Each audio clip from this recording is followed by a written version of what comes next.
À ma droite, le business historique du e-commerce, le dropshipping, le grand tenant du titre. À ma gauche, le challenger, la terreur des éditeurs et l'espoir de milliers d'auteurs, l'auto-édition. Qui va remporter le combat de ce soir pour le titre du grand champion, catégorie poids lourd? Eh bien, c'est ce que nous allons découvrir. C'est parti! Quand on parle de business en ligne, surtout de nos jours, deux modèles reviennent tout le temps. Le dropshipping et l'auto-édition sur Amazon KDP. Le dropshipping fait rêver beaucoup de débutants. Mais on entend aussi partout que c'est saturé, c'est trop cher en publicité et presque impossible à lancer sans gros budget pour soutenir les ventes.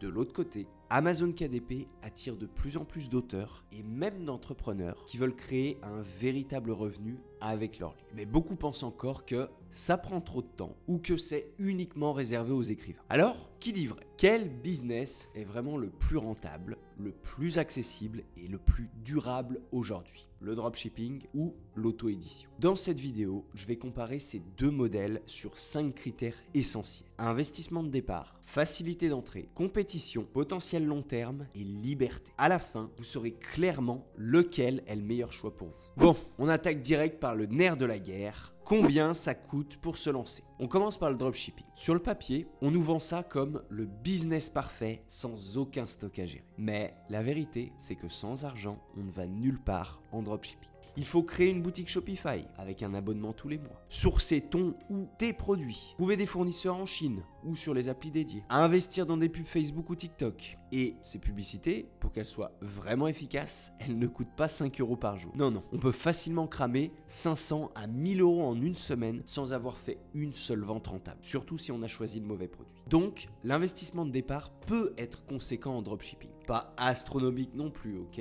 Mais conséquent. C'est pas un business gratuit. Il faut prévoir un vrai budget de départ. Au minimum 3 à 4 000 €. Ça sera déjà une bonne base. On n'a pas besoin de dizaines de milliers d'euros, mais il faut oublier l'idée de lancer ça, de lancer ce système-là avec 50 balles en poche. Sans argent de départ, sans investissement initial, on ne va nulle part en dropshipping. Il faut pouvoir démarrer proprement ce type de business. Il est lucratif, oui, mais il nécessite cette condition sine qua non. Maintenant, passons à l'auto-édition. À l'opposé, dans le coin droit de ce ring, tu peux littéralement publier ton premier livre avec presque zéro budget. C'est quasiment gratuit. Alors évidemment, si tu veux faire les choses bien, et ce que je te conseille, tu devrais investir quelques centaines d'euros. D'ailleurs, je te renvoie vers cette vidéo, tu apprends à publier un livre pour moins de 100 €. Il suffit de cliquer juste dessus pour la découvrir. Mais très honnêtement, se lancer en auto-édition, ça ne devrait pas dépasser les 3 à 500 €. En gros, il te faut une couverture pro, une petite correction sur ton manuscrit et un peu de publicité sur Amazon pour tester ton marché. Mais franchement, on parle de montants ridicules en comparaison du dropshipping pour vraiment obtenir des résultats. Ce qui veut dire que l'auto-édition est 8 à 10 fois plus accessible en termes d'investissement de départ. Tu peux commencer dès aujourd'hui, même si tu n'as pas un gros portefeuille et des sommes astronomiques à investir. Et tu peux quand même réussir à tirer ton épingle du jeu et vivre de tes livres. Donc le gagnant du premier round, c'est l'auto-édition. Sans aucune hésitation, c'est le business qui ne te demande pas de vendre un rein pour pouvoir démarrer avec des bases solides.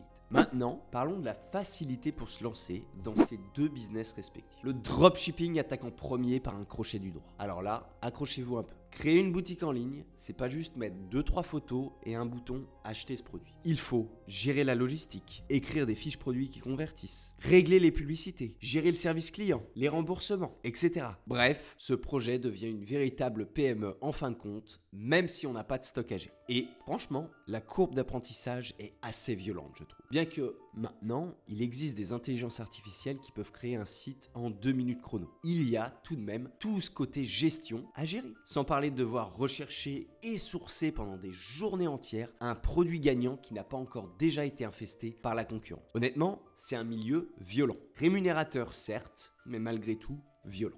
À l'inverse, en auto-édition, Amazon te mâche le travail.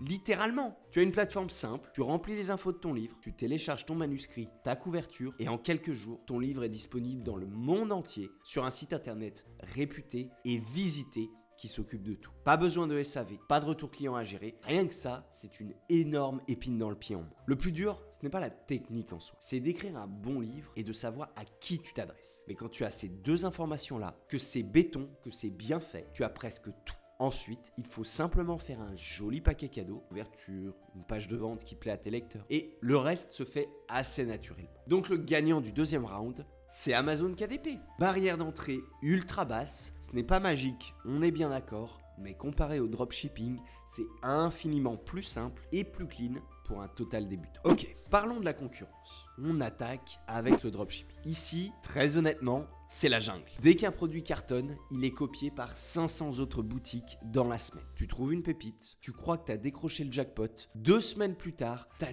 10 concurrents de plus qui vendent le même produit que toi. Parfois moins cher, parfois avec un budget pub 10 fois plus gros que le tien. C'est assez chiant, il faut bien l'avouer. Résultat, crame ton argent en pub pour te battre sur un marché déjà saturé. Et ton produit tendance meurt aussi vite qu'il est apparu. Alors oui, tu peux contrer ça avec le white label. C'est un produit que tu peux marquer avec tes propres logos. Mais à part ça, il n'y a pas vraiment d'éléments différenciateurs. Tout le monde peut vendre ton produit en un sens. C'est un peu la course à qui sera le moins cher ou qui a le plus de pognon à investir. Si nous basculons sur Amazon KDP, oui, il y a de la concurrence aussi. Pas mal de concurrence d'ailleurs, étant donné qu'environ 100 000 nouveaux livres sortent chaque année, auto-édition comprise. Mais la différence avec un produit classique du dropshipping, c'est que les niches sont littéralement infinies. Tu veux écrire de la romance? Il y a de la place. Tu veux publier des livres de coloriage, des guides pratiques, des journaux de gratitude ou même des livres sur le bien-être? Il y a encore de la place. Il y a de la place quasiment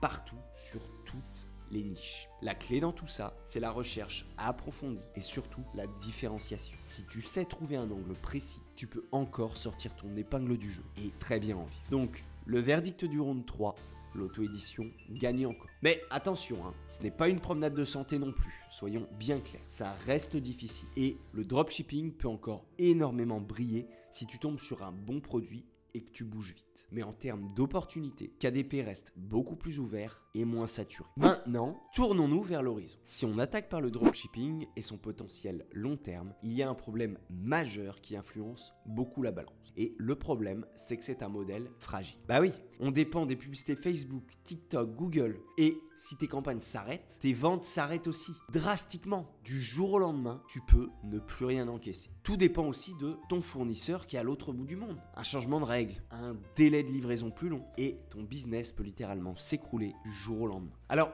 oui, certains réussissent à bâtir de vraies marques solides dans le temps. Mais soyons honnêtes, c'est rare et ça demande un budget monstrueux, de l'expertise et toute une équipe derrière. A l'inverse, un livre peut se vendre pendant des années, voire des décennies. Tu le publies une fois et si tu l'as bien bossé, une bonne niche, des bonnes optimisations, il continue de générer des royalties sans même que tu sois obligé de réinjecter de l'argent tous les jours. C'est ce qu'on appelle l'effet long tail. Même un petit livre peut continuer à rapporter mois après mois, année après année. C'est un véritable actif digital qui perdure dans le temps. Donc, le verdict du round de 4, Amazon KDP, est encore vainqueur. Parce que là où le dropshipping est un sprint qui s'épuise vite et où il faut sans cesse rebondir, l'auto-édition est un marathon qui peut construire véritablement ton patrimoine dans le temps. Ok, pour notre dernier round, on va taper là où ça fait mal, la liberté. On attaque avec le dropshipping, mais oubliez complètement le mythe du business 100% passif.